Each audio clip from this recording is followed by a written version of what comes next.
China has the largest high-speed rail network in the world, spanning over 40,000 kilometers. And of the 10 fastest trains in the world, 4 are in China. And China's busiest high-speed train, the Beijing-Shanghai Rail, runs 217 miles per hour. The U.S., however, tells a much different story. Its high-speed rail system spans 735 kilometers. And its fastest train, Amtrak's Acela Express, goes just 150 miles per hour, and only for a few minutes on part of the track. Since 2008, China has rapidly built up its high-speed rail network. The U.S. in that time has had several high-speed rail projects shelved or delayed. Here's how the U.S. has fallen behind China in high-speed rail technology. One key difference between the U.S. and China has to do with the tracks their trains run on. In the case of the U.S., as we can see, a lot of the north-south corridors are based on hundreds of years of the old tracks. There are also tunnels and curvatures and bridges that are really old that cannot really allow the trains to run at a faster speed. These tracks were originally built for freight and passenger trains to use at the same time, so they have many points of intersections and crossings. And the Acela runs on this track. But China has tracks that are dedicated to high-speed rail. They are really required to have a more smoother curves.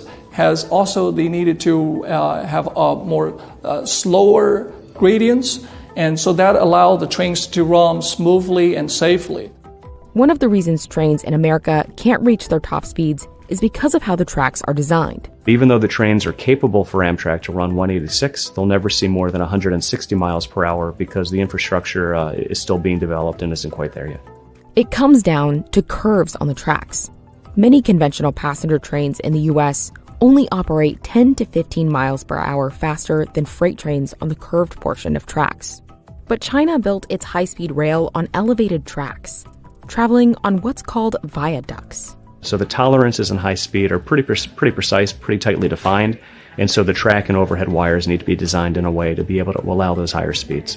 There's also a difference in where stations are located. In China, stations for high-speed rails are located in both suburban and rural areas of the country, whereas in the U.S., stations are primarily located in urban centers like New York City, Boston, and Washington, D.C.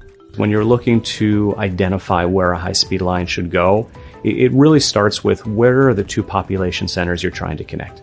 And the magic formula is really find two city pairs that have a minimum of 3 million people on either side and a distance of about 200 to 500 miles. In order to achieve a higher speed, definitely a dedicated passenger rail system is more needed.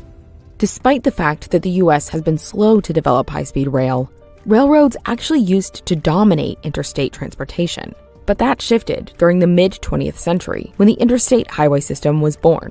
Since then, American history has been littered with high-speed rail plans that never really took off. Automobile and air travel and car travel is essentially become the major modes of travel in the U.S. To make that kind of behavior change, that basically needs a lot of efforts to help people understand why this is needed to have another mode, and what are the benefits of that. China's high-speed rail, however, consistently had backing from the government, investing billions of dollars, including initial partners with foreign firms. Contracts were awarded on the condition that foreign companies assemble the trains and also train Chinese engineers. So they're trying to understand the foreign technologies, how it works, but they're also trying to make certain innovations on top of that.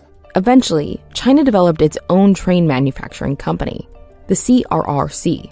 And now the CRRC is one of the largest train manufacturers in the world. In the case of China, because it's a central government system, so large infrastructure projects like high-speed rail system can be really developed based on a kind of consistent plan. The U.S. has also had foreign companies come to the country to develop a high-speed rail network, but it's been met with several challenges. Take, for example, Illinois.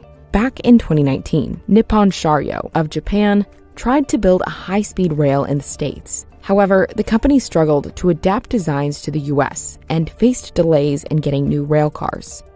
And changing administrations doesn't help.